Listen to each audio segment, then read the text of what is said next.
Today we're looking at the Bali 10 SS kayak and some of the features. This one comes right out of the box. You'll see there is a carry handle on the front and a little place for cargo. As we go back, you'll see the adjustable footrests, space for a bottle holder, some pads. There's a little square in the center there for mounting a GoPro or a fishing rod holder. There's a little dry well and a cup holder.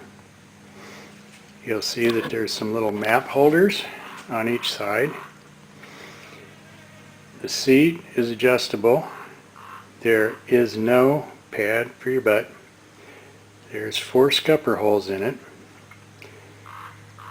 Comes with a little floatable compartment on the back end that can be taken out.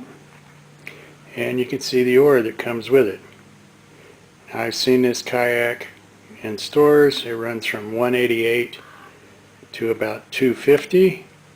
I have seen it on eBay with a $550 reserve. They're nice little kayaks. They're low end, but they do have some nice features. For the day paddler, they don't draw a lot of water, but they do have a 250-pound weight limit. And the closer you are to that weight limit, the more water they're going to draw, and the more water is going to come up through your scupper holes. So that's the basic kayak. In the next film, we're going to show you the same kayak with a few mods for the day paddler, the exerciser, or somebody who doesn't fish. Some of the standard features on this kayak: got your carrying handle. There's a little drain plug at the bow with the keeper so you don't lose it. And then the forward bungees. Now this is not too secure. We'll come back to this at a later time. But as you can see, they don't work particularly well.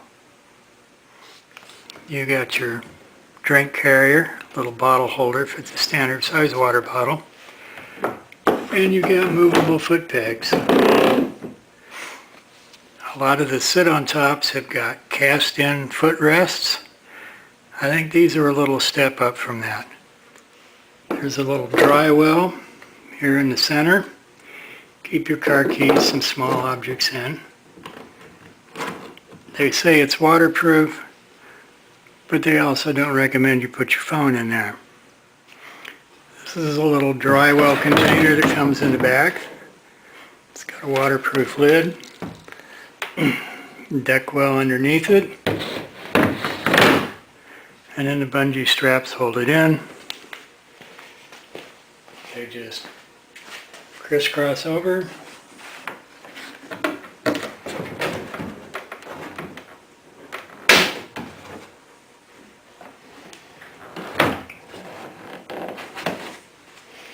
And hold it in place. And they say this can be used as a tow behind. It will float. The paddle that comes with the boat is an aluminum shaft. It's got the little locking button, and there are 2 positions to index the paddle.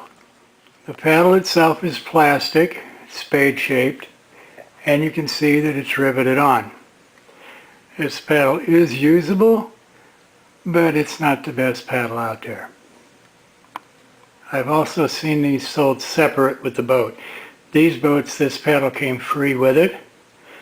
I have seen them sold separately from the boat for $29.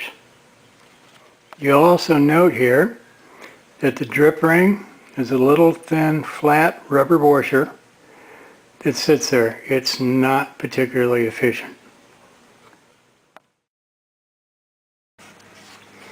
This is the same kayak with a few minor modifications. First thing you need is a different paddle. This is a lifetime tidal paddle. It runs anywhere from $39 to $59 online. And as you can see there, there's a little pad eye above the Sun Dolphin sticker with a paddle leash. This keeps your paddle attached to the boat instead of floating away. As we come back, we'll see the change in the seat. This is an ocean kayak seat. It runs anywhere from $42.95 to $69 online. Again, shop around. It's held in by 4 little pad eyes. You'll notice on the back, the pad eyes are located where the rod holders go on the fishing kayak. It's adjustable, comes up above your kidneys, holds you more firmly in place, gives you better stability. It's a really good modification on this kayak. Last, you'll see that I added a Moken 10 soft top, which is just a big net to go over the cargo area. The bungee cords didn't allow you to carry a lot of small stuff, and this allows you to put small loose stuff in there and keep it secure. There were little hooks added where the loops are on the bungee that goes around the net. So this allows you to carry a lot of loose stuff and keeps it good and secure. But this is the same kayak as we saw in the last film with these modifications. Makes it more comfortable, a little bit more user-friendly for the paddler. You can see here on the paddle there's a little locking ring that holds them together. When you loosen this, you can set the paddles at any different angles that you want to. It's a great feature for people who like to offset their paddles. On these paddles, the drip rings aren't just flat little simple rings, they're cups, and they perform better than the flat ring drip rings. Very nice little feature. The paddle here is made of much sterner stuff than the stock paddle, much stiffer, much better shape.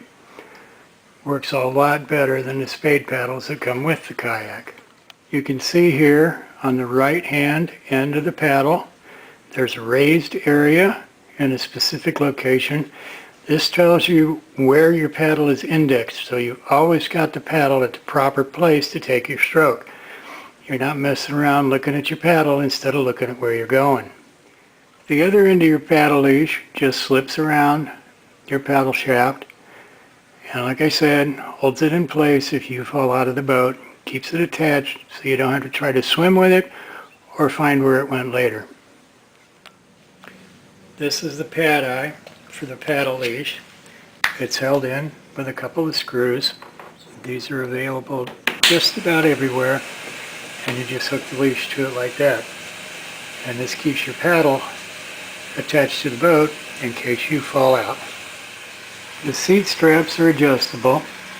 You can see here where I used a leather awl to put 2 holes in the back of the seat where the standard seat for this kayak mounts in, and then use those bolts to locate the seats. The pad eyes in the front were added. They're held in with little screws. You can get these in little kits or packages of 10, just about anywhere online. The rear of the seat is mounted with pad eyes. Now the seat comes with these little brass dog clips, and they work just fine.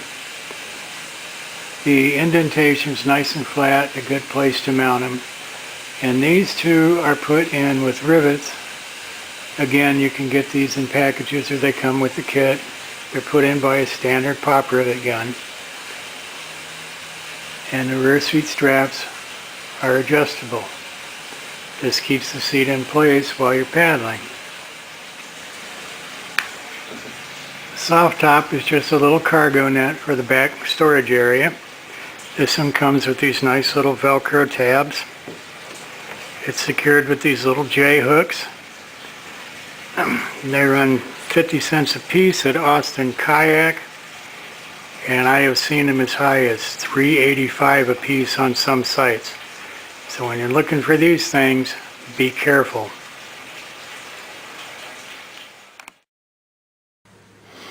Now you might be wondering what all this costs. These kayaks ran $225 at Tractor Supply. They were on sale with 10% off. The net on the back is a Moken soft top, which is available from Austin Kayak for $24.99. It does not come with hardware in spite of the fact that it's shown on the site. The seat is available from Ocean Kayak. It's a Comfort Plus seat. On their site it runs $44.95. If you want to go really cheap and you don't mind waiting a couple weeks for it to arrive, Walmart sells the same seat for $41.52 with free shipping, but it takes a couple weeks to get there. The paddle was $39.99. It's a definite upgrade from the standard paddle, well recommended. The pad eye sets and the hardware for that ran $11.99. You get 5 pad eyes, 4 rivets, and 10 nuts and bolts for a sit-in kayak. The J-hooks are available from Austin Kayak at 50 cents a piece. All this was done in the garage with basic hand tools. The price with the modifications and the kayak comes to $381. So you can look online and compare, see what the prices are for basic kayaks and how they're outfitted and how this compares. This is a low-end kayak with upgrades that make it much nicer to use. Here you can see both kayaks side by side with the various modifications and the differences between the two. Again, this is exactly the same kayak, one with modifications and one without modifications. Hope you enjoyed this. Happy kayaking.